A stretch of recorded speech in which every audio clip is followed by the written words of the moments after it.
Good morning, pirates. I still do like my hotel background.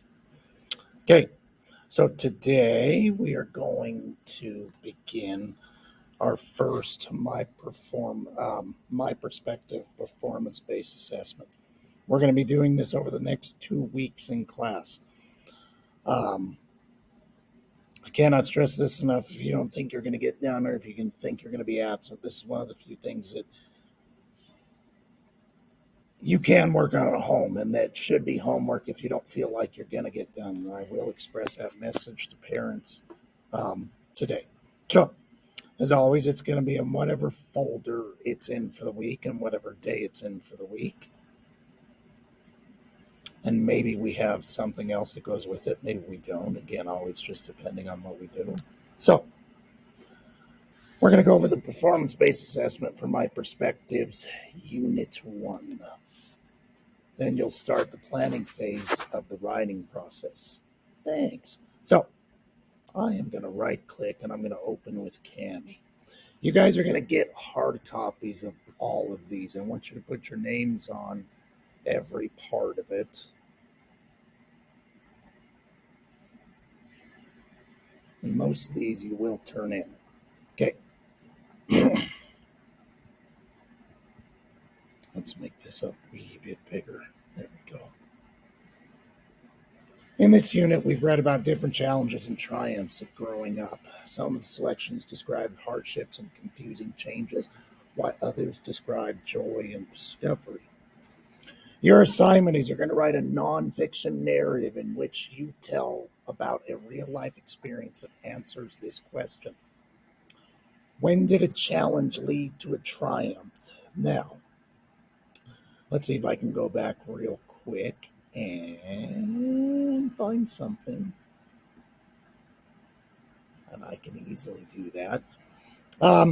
Remember that when we read Wagon Trains at Dusk, again, that feels like many, many, many, many moons ago, but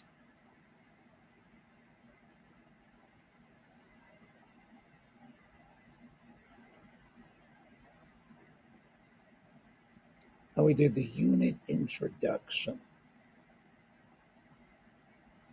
Remember how we did the Wagon Trains at Dusk?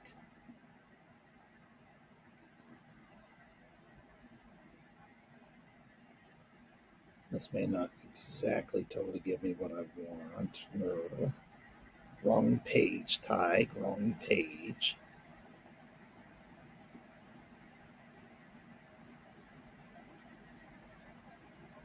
Okay. You guys did this quick write. This is where I said I would suggest using this as your essay topic. You don't have to if you don't want to for your nonfiction narrative. You wrote about a time that you faced a challenge and you triumphed over that challenge. So again, I would say if you're struggling with coming up with something that you can write about, please use that. Okay, let's go back to this. Again, the experience must be yours. Begin by giving your reader background about the experience and present a natural, logical series of events that shows how a challenge led to a triumph. Conclude by reflecting on the importance of the experience. So we just have some words that we can look at, all this good stuff. Again, before you begin writing, read the nonfiction narrative rubric, which we're going to go over as a class. Once you've completed the first draft, check against the rubric. If one or more of the elements are missing and not as strong as possible, you should revise it, which you're going to do anyway. This is why this assignment is going to take 2 weeks. So here is the rubric. We're going to do it based off the 6 traits of writing. Idea, organizations, sentence, word choice, voice, and conventions. Did I forget one? Idea, organization, sentences, word choice, voice. Nope, I did. So the final essay itself is going to be worth 24 points. But then what you have here, which this is going to be worth 10 points, is you have 2 column notes at which you're going to figure out how to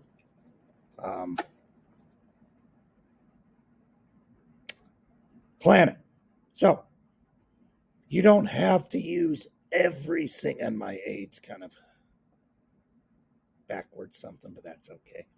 You don't have to do all 6 areas of the main idea. Again, this is a story. Basically, you're going from exposition to resolution.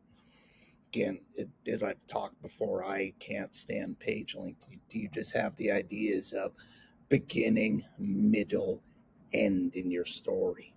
And then you're going to have a reflection about what you learned on this. So realistically, this should be about 5 to 6 paragraphs long.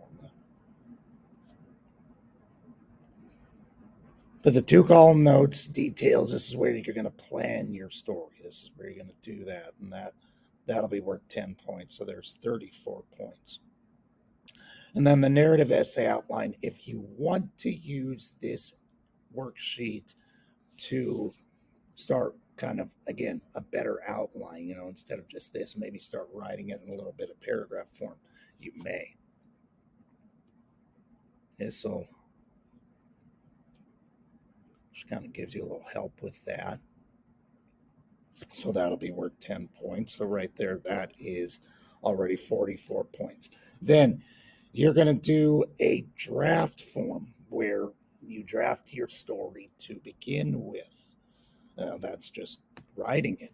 You're going to write it on a blank sheet of lined paper. I would like you to skip lines every time that you go to a new line. Every time you hit the end of the page, skip lines. And the reason is, again, when you're going to have your classmates peer edit it, it's easier for them to edit inside those lines. So your draft will be worth 10 points. So there's 54 points. Then you're going to have a classmate, a parapro. You can have a brother, a sister, a parent, a guardian. You can have someone peer edit your paper. Again, so that way all the stuff here in this rubric has what it's supposed to have. That'll be worth 10 points. So if my math is correct, and sometimes it's not, now we're up to 64 points. Then you're going to revise it. Again, you're going to go back and just, even if they mark it up, even if they say word choice, this, that, you're basically going to rewrite it as a better draft. That'll be worth 10 points. So this is a 74-point assignment. Then after that, I'm going to create a Google Doc that you're going to type it on. And then what we'll do is I will print your essay. And then this nonfiction narrative rubric right here, you're going to staple it to it. And that's how it's where I'm going to mark your grading and all that good stuff. Again, so this will be a 74-point assignment. I guess I could timestamp this since I'm probably going to be redoing this video every year, again, learning stuff. So for this year, 2022-2023, this assignment will be due on Thursday, November 17th. As always, Pirates, if you have any questions, please message me on Schoolology or please raise your hand in class. Thank you very much, Pirates, and have a super sparkly day.